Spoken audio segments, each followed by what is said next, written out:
జనరల్గా కాంపిటేటివ్ ఫీల్డ్లో students so కామన్గా చేసేటువంటి మిస్టేక్స్ ఏంటి సార్? అంటే మీరు చూసి ఉంటారు ఎన్విరాన్మెంట్, ఇప్పుడు అశోక్ నగర్ ఏరియాలో మీరు ఉన్నారు కాబట్టి, సో కామన్గా చేసేటువంటి మిస్టేక్స్ ఏంటంటే మీరు ఏమంటారు సార్?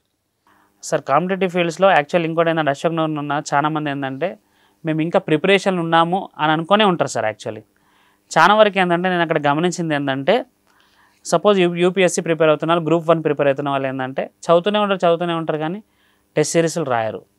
ఏంటంటే ఓకే మేము మాకొచ్చు, మేము ఆ టైంలో చూసుకుంటాం అన్న ఒకటి అది ఉంటుంది. తర్వాత ఇంకొకటి ఏంటంటే, ఇంకో ప్రాబ్లం ఏంటంటే నేను చెప్పిన కదా, ఫియర్ ఆఫ్ మిస్సింగ్ అవుట్. విపరీతమైన బుక్స్ చదువుతారు సార్. సో ఎన్నో అంటే ఎక్కడి నుంచో మెటీరియల్ యాక్చువల్ చివరికి వచ్చేసరికి అది అన్నీ చదివేసరికి చివరి ఎగ్జామ్లో రివిజన్ కాదు. సో అంటే నేను అబ్జర్వ్ చేసింది ఏంటంటే revision is the key sir. ప్రతి ఎగ్జామ్కి మీరు ఎన్నిసార్లు చదివింది అన్నది చాలా ఇంపార్టెంట్. నేను చెప్పగలుగుతా ధైర్యంగా, నేను పాలిటీ లక్ష్మీకాంత్ని మినిమం 30 సార్లు చదువుంటా.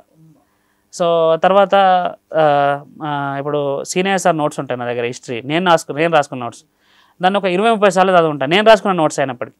సో నేను నా దాంట్లో నేను చెప్పాలనుకుంటే, నేను ఒక బుక్కి స్టిక్ అయినంటే, నేను మార్కెట్లో ఎన్ని కొత్త బుక్స్ వచ్చినా నేను అంటే ఆ బుక్నే నమ్మేటోని, నేను నమ్మిన బుక్ని దాన్నే చదివేటోని. ఒకవేళ రాకుంటే ఎక్స్ట్రా ఉంటే దాంట్లో యాడ్ చేసుకుంటాను తప్ప. అది ఇంకొకటి ఏంటంటే మామూలుగా ప్రిపరేషన్ ఉన్న వాళ్ళు ఏంటంటే ఎక్స్ట్రా కరిక్యులర్ యాక్టివిటీస్ మీద ఫోకస్ చేయాలి సార్. మేము వాకింగ్ కానీ, యోగా కానీ, మెడిటేషన్ కానీ, సో దీని మీద ఫోకస్ చేయాలి. ఎందుకంటే ఇది లాంగ్ జర్నీ. సో ఇందులో యాంగ్జైటీస్ వస్తాయి, డిప్రెషన్స్ వస్తాయి, ఒక కూర్చొని సరే అంటే గ్యాస్ట్రో ఇంటెస్టినల్ ప్రాబ్లమ్స్ వస్తాయి. సో ఎన్నో ప్రాబ్లమ్స్ వస్తాయి. సో ఫిజికల్గా ఫిట్ ఉండాలి, అప్పుడే మనం మెంటల్గా ఫిట్ ఉంటాం. సో ఇది నేను అబ్జర్వ్ చేసిన. ప్రిలిమ్స్ గురించి మాట్లాడితే యూపీఎస్సీ ప్రిలిమ్స్ కూడా మీరు 3 అటెంప్ట్స్ ఇచ్చారు. సో మామూలుగా ప్రిలిమ్స్ క్లియర్ చేయకపోవడానికి గల కారణాలు ఏంటి అని అంటే మీరు ఏమంటారు సార్? అంటే స్టూడెంట్స్ అందరూ జనరల్గా. సార్ నేను ప్రీవియస్ ఇయర్ క్వశ్చన్స్ నేను కూడా చూశాను సార్. ప్రిపరేషన్కి వచ్చినప్పుడు నాకు వేరే అతను సజెస్ట్ చేస్తే నేను చూసిన.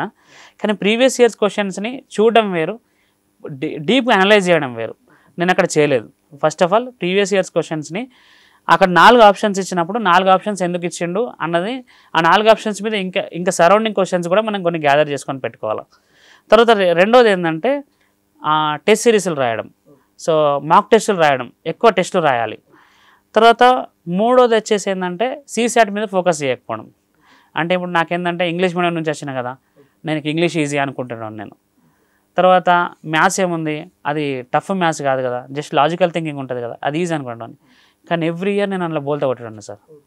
అంటే నేను అనుకున్నది ఆడ రైట్ అనిపించేది, బయటకు వచ్చినాక ఆన్సర్ చూస్తే అది కాదు. సో ఈ 3, ఒకటి ప్రీవియస్ ఇయర్స్ క్వశ్చన్స్ సిలబస్కు స్టిక్ అయి ఉండాలి, తర్వాత ఎగ్జామ్స్ రాస్తూ ఉండాలి, తర్వాత సీసాట్ మీద ఫోకస్ చేయాలి. సో ఇది లేకనే నేను ఫెయిల్ అయినా. సో మిగతా వాళ్ళు మేబీ అదే రీజన్ అనుకుంటున్నాను నేనైతే. సార్ నార్మల్గా మీ ప్రిపరేషన్లో ఒక రోజుని ఏ విధంగా డివైడ్ చేసుకునేవారు సార్ ప్రిపరేషన్ కోసం? సార్ యాక్చువల్లీ ఐఎమ్ నాక్టర్నల్, అంటే నేను రాత్రి చదివే వ్యక్తిని ఎక్కువ. సో నేను మార్నింగ్ అంటే రాత్రి నేను 3 o'clock వరకు చదివేవాడిని, మార్నింగ్ నేను 8 o'clock అట్లా లేసేవాడిని. సో 8 o'clock లేచిన తర్వాత ఇంకా నేను కొంచెము నా ప్రేయర్ టైం ఒకటి ఉంటుంది.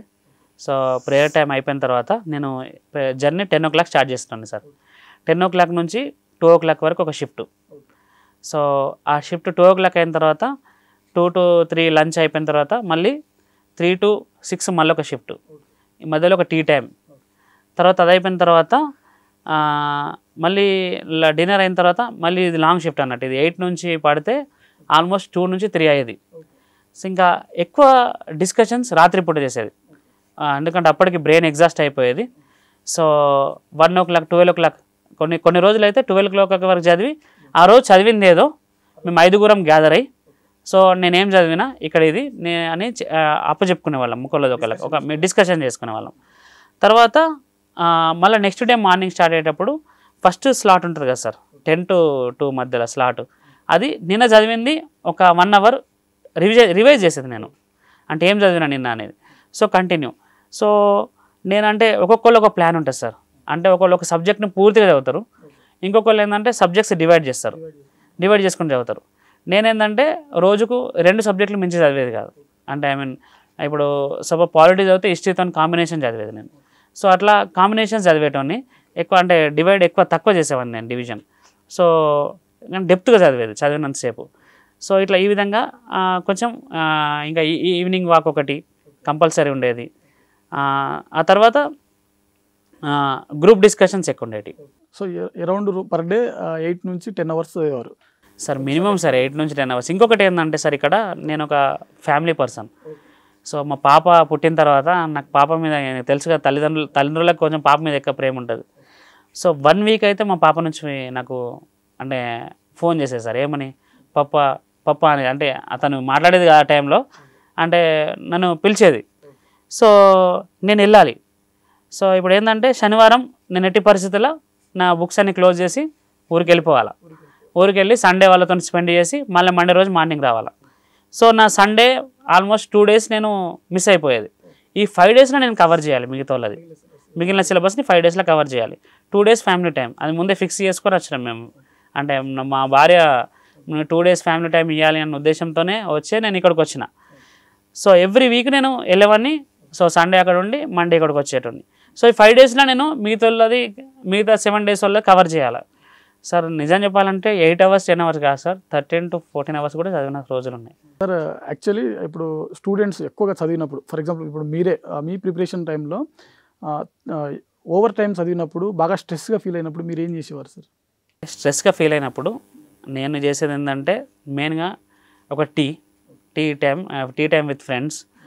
తర్వాత ఇంకొకటి ఏంటంటే నేను ఎక్కువ అంటే రిలీజియస్ బుక్ చదివేది సార్, అంటే స్ట్రెస్ రిలీవ్ కోసం. సో నేను ప్రేయర్లో ఎక్కువ గడిపేటోడిని. తర్వాత నెక్స్ట్ వచ్చేసి ఏంటంటే ఇంకా పిల్లలతో మాట్లాడడం ఒకటి, నా స్ట్రెస్ రిలీఫ్ మొత్తం అక్కడ పిల్లలతో మాట్లాడినప్పుడు. ఇంకోటి ఏంటంటే ఊర్లోకి వెళ్ళినప్పుడు నేను ఏజ్డ్ పర్సన్స్తో ఎక్కువ మాట్లాడేది సార్. నాకు ఆ హ్యాబిట్ ఉంది. మా ఊర్లోకి వెళ్తే నేను ఏజ్డ్ పీపుల్ దగ్గరికి వెళ్ళి వాళ్ళ దగ్గర నుంచి అంటే అదొకటి స్ట్రెస్ బస్టర్ నాకు. తర్వాత ఇదొకటి ఏంటంటే పిల్లలతో గడపడం. ఇంకా టీ టైం ఈజ్ అంటే టీ అనేది నా మెయిన్గా స్ట్రెస్ బస్టర్. ఇంకోటి సాంగ్స్ వినడం ఒకటి.